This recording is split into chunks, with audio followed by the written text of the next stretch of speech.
Hello and welcome.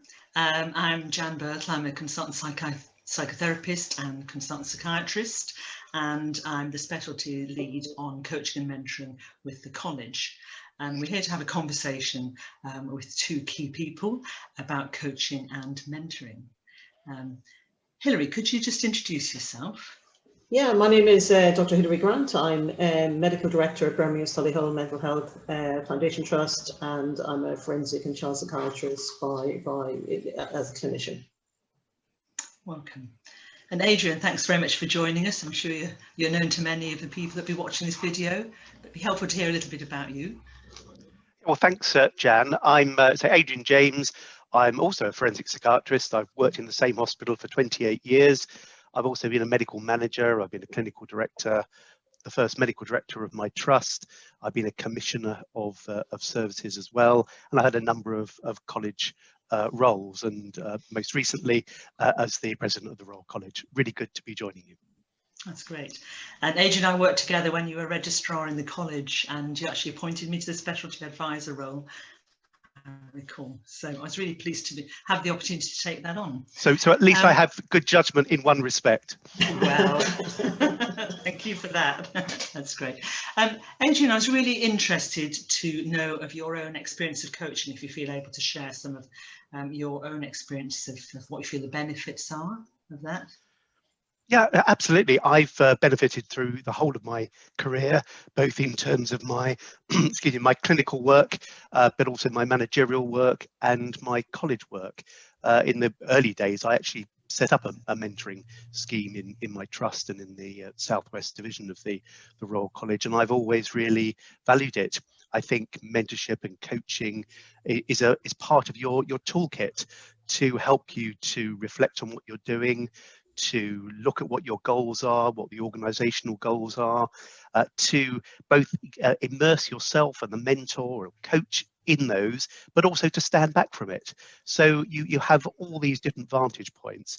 And I think to have somebody that you trust and you respect, who knows the world that you're in, but perhaps isn't actually embedded in your world, I think is really important. So I've had formal coaching, formal mentorship, and then sometimes I think I flexed it depending upon the role that I've had. And I guess more recently I benefited from mentorship on behalf of Dinesh Bugra, one of my predecessors, who in relation to my very particular college roles, he knew what I was working on.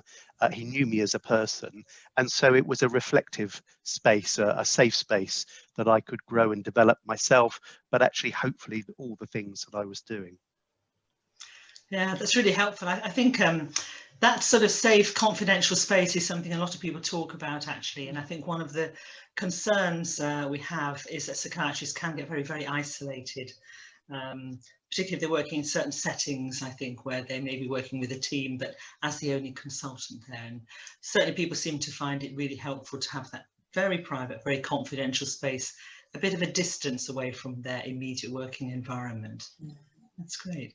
Hilary, you're nodding there. I wonder if you could just... Absolutely. And it's interesting, Adrian kind of saying, I think you said 26 or 28 years. I've been a psychiatrist kind of 28 years in and out of this trust, and mostly worked around the Midlands. And kind of reflecting on and listening to you, Adrian, kind of thinking about my own journey with regard to coaching and mentoring. So, that transition from when you're a trainee with all the support that goes with it, and suddenly you're a consultant. And I was a consultant in forensic CAMS back in 2003, and I remember that kind of huge impact of that transition. But kind of almost hardwired into me, I think, particularly through my child psychiatry training, was kind of a real respect for coaching, mentoring, supervision. And fairly early on, I got coaching, and it was just as well, because we'd set up a new service with all the attendant problems that come with very specialised inpatient services. And absolutely, it helped me to survive and helped me to be resilient. It helped me to be a more effective member of the MDT. It helped me to be a more effective leader, because it pushed me to kind of really think and reflect. But also my coach was very good at kind of making me, kind of put thought into action as well. So that was hugely important, both in terms of the functioning of the service, but also in terms of it does impact on clinical outcomes.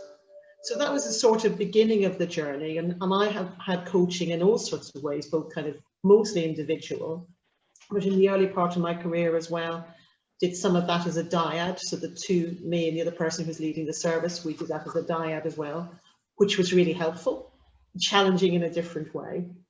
And then I suppose throughout my career, I've accessed coaching and mentoring. I've been a clinical lead of a service, clinical director of youth mental health services in Birmingham, and then the last nearly 5 years, medical director. And I sometimes hear people saying, oh, well, I'm a senior consultant, so I don't need this sort of stuff anymore. I think, oh my God, we need it even more. And it's so vital as well when you're in any type of leadership position. That doesn't need to say you have to be in a formal leadership position. But I think all of us have those leadership positions. And I would say, I don't want to mention the virus, but I would say certainly, you know, my time is absolutely consumed at the moment in the middle of a pandemic. But what I've absolutely had to promise myself is I will up my coaching during this time, because that's the time I really need it all the more, so that I can remain as resilient as I can be, so that I can deliver a good service to our service users and our staff. Yeah, that's a very important point about the pandemic at the moment and how that has really changed the way that people are working. But it's interesting to hear you say that actually more emphasis on coaching rather than less emphasis at this point in time. As part of the coaching network, we do have some reflective sessions, and also we meet as a network at virtual meetings at the present time, of course, and the coaching has become a virtual enterprise as well, rather than face-to-face for most people. And it has been interesting that there's been a bit of a shift. Initially with the pandemic, we found there were less calls for coaching and mentorship, but actually as time has gone on, they've started to increase again, and people are recognizing the importance, I think, of actually looking after themselves in order to look after others, which I think is really, really important place to start. And I think also reflecting on things as well, having some time to digest some experiences. But as you said, Hilary, in order to do things, not just in order to sit with the reflections, but actually to put things into action, to think about doing things maybe a little differently in that respect. And I think that's, you know, when you've got a really good coaching relationship, it does push you into that space, doesn't it? The kind of time to pause, to stop, to reflect, but then for your coach to kind of, so I've got a really good coaching one, so they kind of really push me. So, you know, so I have to then think, okay, actually, I need to do something out with this. I've got this insight, I've taken that time out, and I go back into my work to execute the thinking that's come out of that coaching session. Yeah, that's really good. Adrian, I was hearing that the college has really embraced coaching as part of a developmental approach and a cultural change approach, as I understand it. Could you just say a bit more about that and what you're hoping to do with that? What it's achieved? Absolutely. I think we can all benefit from coaching throughout the whole of our career, and I think there was a tendency when things get really tough to say, I haven't got time for this stuff, and that's when you need it. Absolutely agree with Hilary, you need it more than ever. You need to sort of up it rather than down it. But I think it's important to have a relationship with a coach before you go into a crisis, and obviously the pandemic is absolutely unprecedented.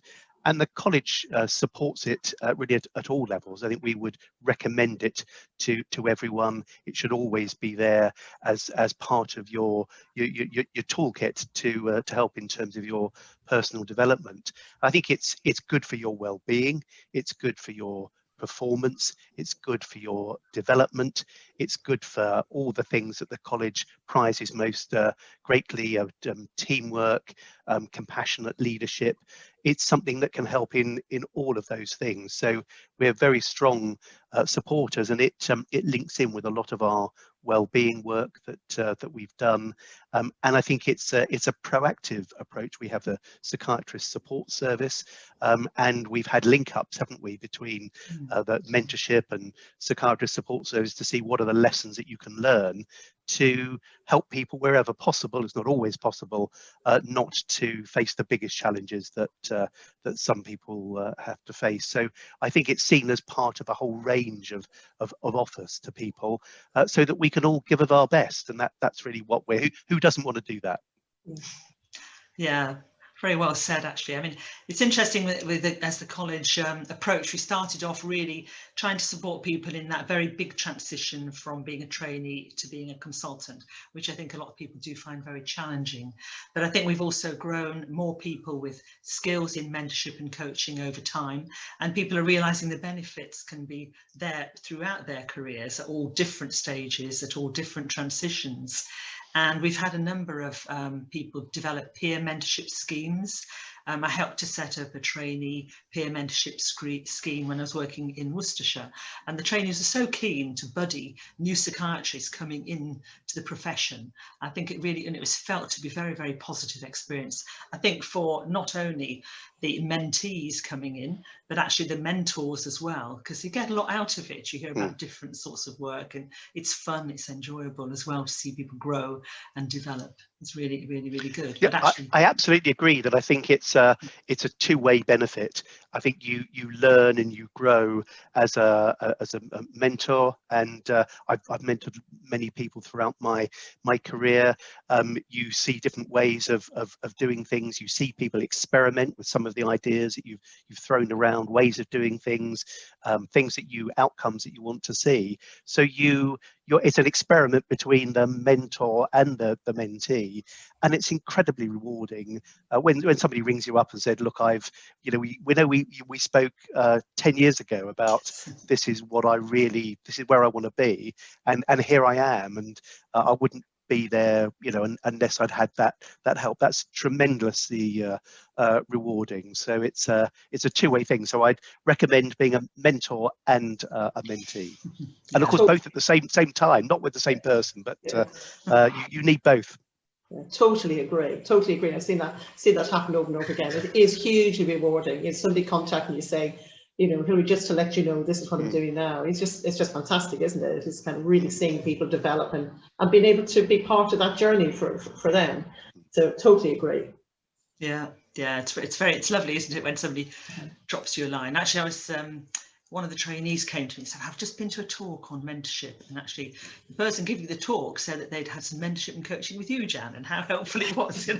I said, well, I can't possibly comment because of confidentiality, but if the person chose to say something, that was fine. But it was years earlier, it was a lot of time earlier.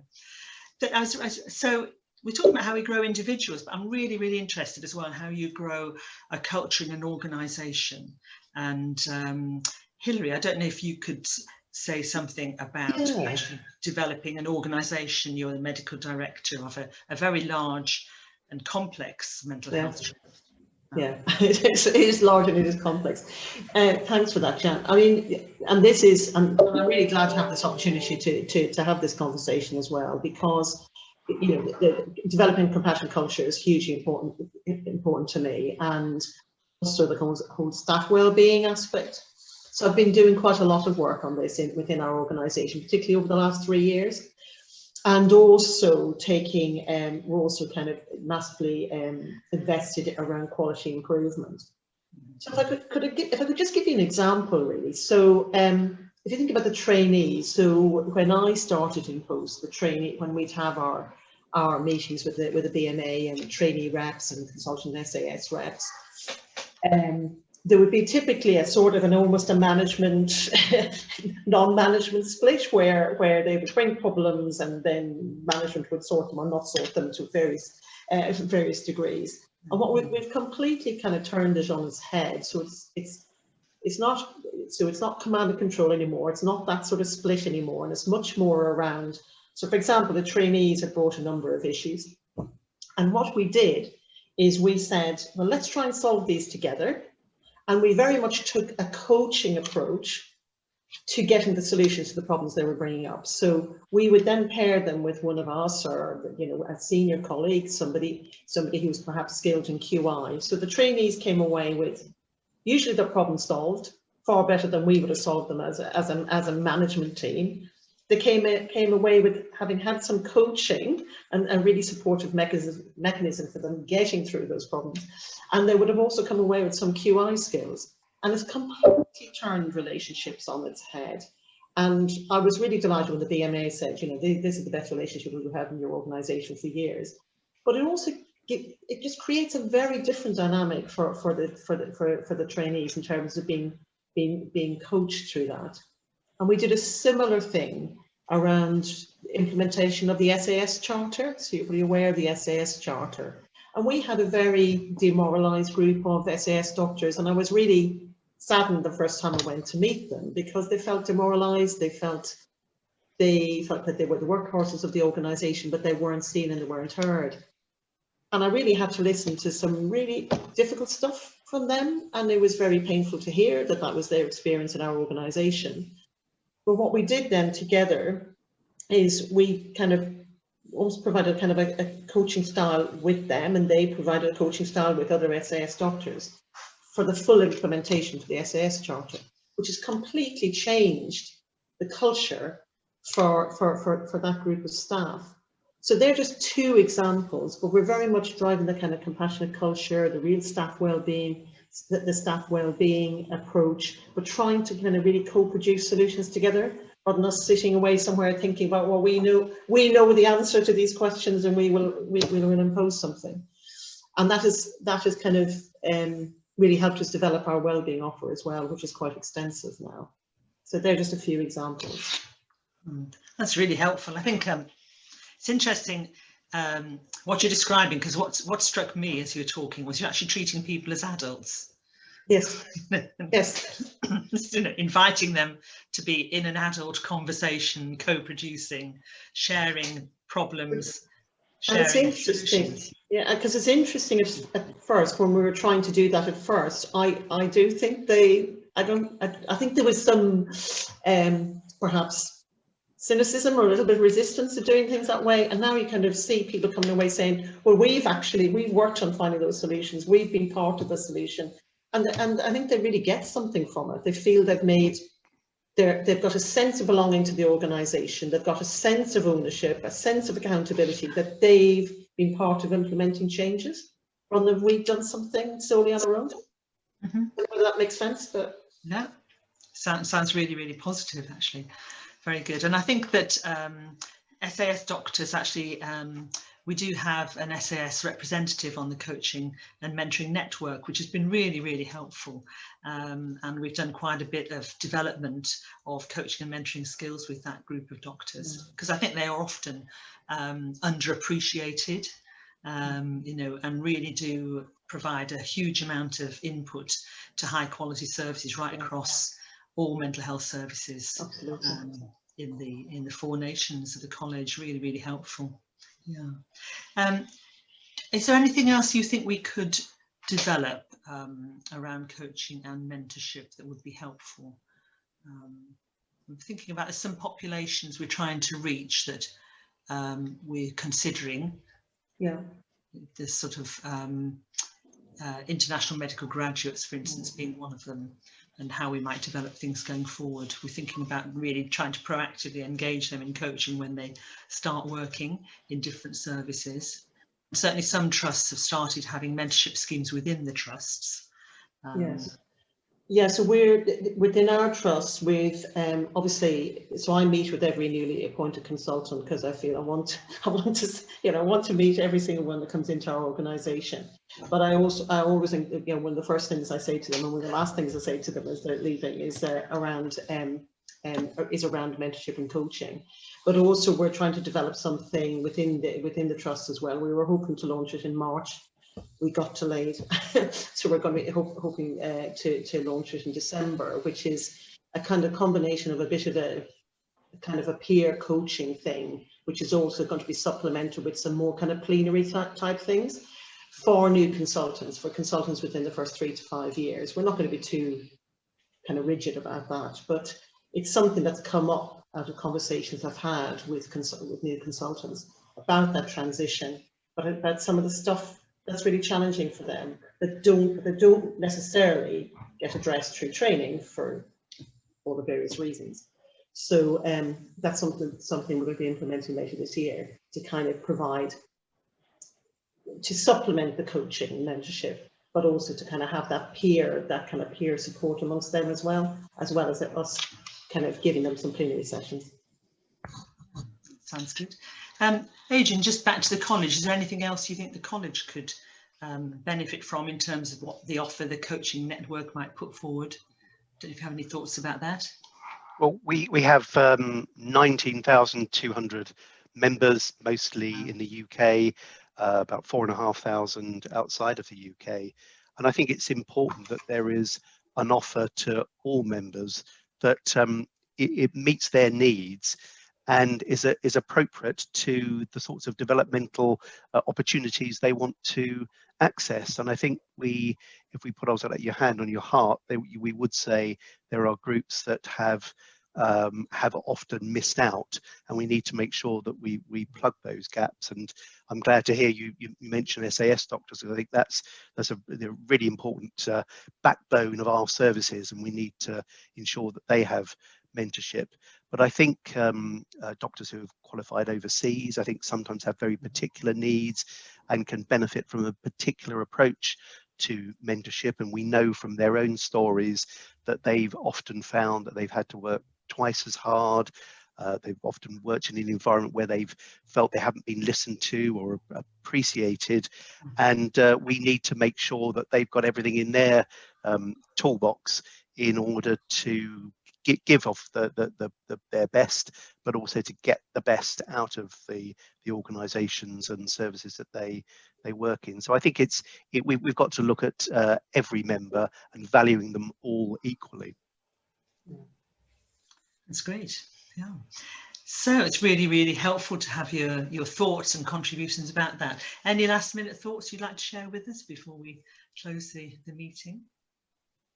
I think maybe, to really kind of get home the message that this is, to really encourage everybody to access mentorship or coaching. And it always kind of worries me that people think it's a sign of failure, or that you're struggling, or there's some shame in it. I think there's huge, there's the strength in really availing of the things that will make you a better doctor and have better outcomes for the patients you treat and their families. So I kind of think we can just really get that message that it's a thing it's a really positive thing to opt into, both to be a mentee and to be a mentor. So absolutely encourage it, and you get all the outcomes from it then, including better well-being for yourself, better resilience, better patient outcomes, all of the benefits that come with it.